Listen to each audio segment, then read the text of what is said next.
Hola, ¿qué tal? Sobre feminismo y nazismo. Bueno, vamos a ver.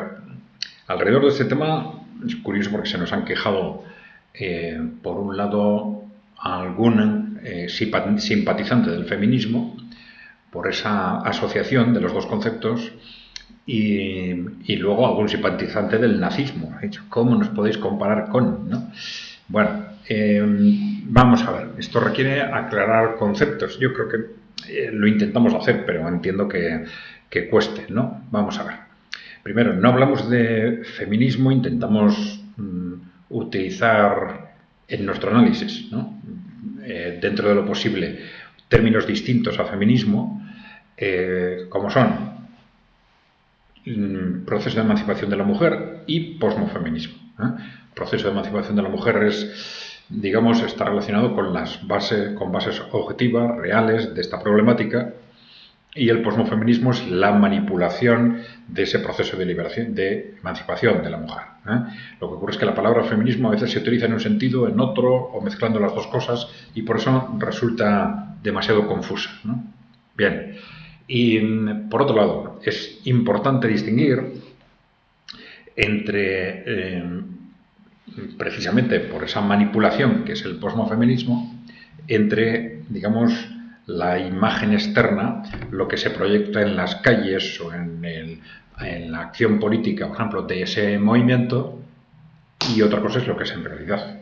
Y lo que es en realidad depende precisamente de ese contexto de manipulación, de quién está manipulando, por qué está manipulando y para qué está manipulando, ¿no? Y sobre el nazismo podemos decir lo mismo, es decir, podemos hablar de nazismo o de criptonazismo. Criptonazismo es, digamos, un nazismo escondido, ¿no? O oculto, ¿no? El nazismo, claro, cuando tanto los que habéis criticado esto, cuestionado esto, tanto desde un punto de vista como el otro, estáis pensando en esa imagen del nazismo que nos dan las películas, que es o bien estas manifestaciones en las calles de carácter radical, o quemando libros, o los campos de concentración, etcétera. Bueno, el tema es que eso es, digamos, la visión externa, la manifestación externa del nazismo, pero lo que realmente era también depende de un proceso de manipulación, de un proceso de manipulación, pues, de situaciones de crisis o de sentimientos de los países, en base también, como sucede en el posmofeminismo, en base a intereses corporativos. En base a intereses corporativos, que ya lo hemos dicho en aquel momento, en la época del fascismo y del nazismo, eran también élites corporativas que se sentían amenazadas, y por el movimiento obrero, por un lado, un movimiento obrero entonces muy agresivo, y por una Unión Soviética que, algo que todos pensaban que iba a ser una especie de algarada que se iba a derrumbar por sí misma inmediatamente, resulta que se mantenía en el tiempo, continuaba y suponía una referencia para otros países inaceptable, ¿no? Bien, entonces, con esos objetivos, las grandes corporaciones financian, alientan y arman después a esos movimientos fascistas y nazis para acabar con el movimiento obrero y para asaltar la Unión Soviética. Bueno, esto es sintéticamente, y está también, como otras cosas que hemos dicho, pues perfectamente acreditado. Hay incluso libros enteros escritos para acreditar la implicación de grandes empresas concretas en el surgimiento y desarrollo del movimiento nazi, en la financiación del nazismo, en la colaboración con el nazismo. Y ahí hay grandes empresas, están las grandes empresas alemanas, porque no es una ni dos, sino prácticamente todas.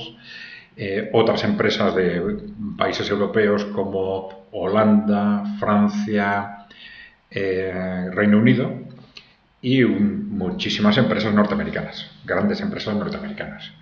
Esto también, ya digo, hay libros enteros sobre la complicidad de IBM, sobre el grupo Rockefeller. Bueno, hay documentación toda la que se quiera, para hacer ver, porque claro, evidentemente ninguna ideología, lo digo para algunos de los comentarios que nos ha hecho uno de estos simpatizantes, digamos, del nazismo, ¿no?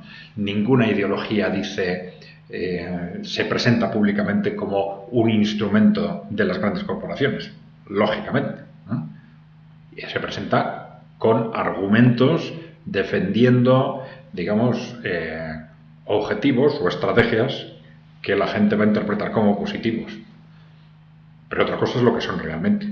Y si realmente el fascismo o el nazismo hubieran sido algo significativo si no llega a ser por ese apoyo total, corporativo, aristocrático, ¿no? Entonces, esto es lo que nos define lo que realmente era el nazismo. Un instrumento de manipulación social de las grandes corporaciones para destruir el movimiento obrero y destruir la Unión Soviética. Bien, esto es lo que nos sitúa en unas coordenadas muy similares, digamos, no solo al posmofeminismo, ojo, no al feminismo, sino al posmofeminismo, sino al conjunto de las corrientes del posmocapitalismo, ¿no?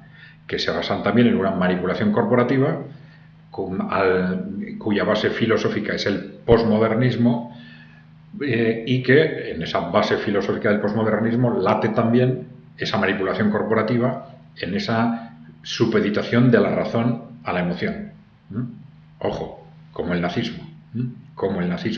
Y por eso, tanto uno como otro, bases filosóficas, Nietzsche, Heidegger, tienen todos sus propios filósofos, tanto el posmocapitalismo como el nazismo, pero en último término se agarran también, digamos, a Nietzsche y a Heidegger para justificar esa supeditación de la razón a la emoción, que es el instrumento para facilitar la manipulación por parte de las corporaciones, ¿no?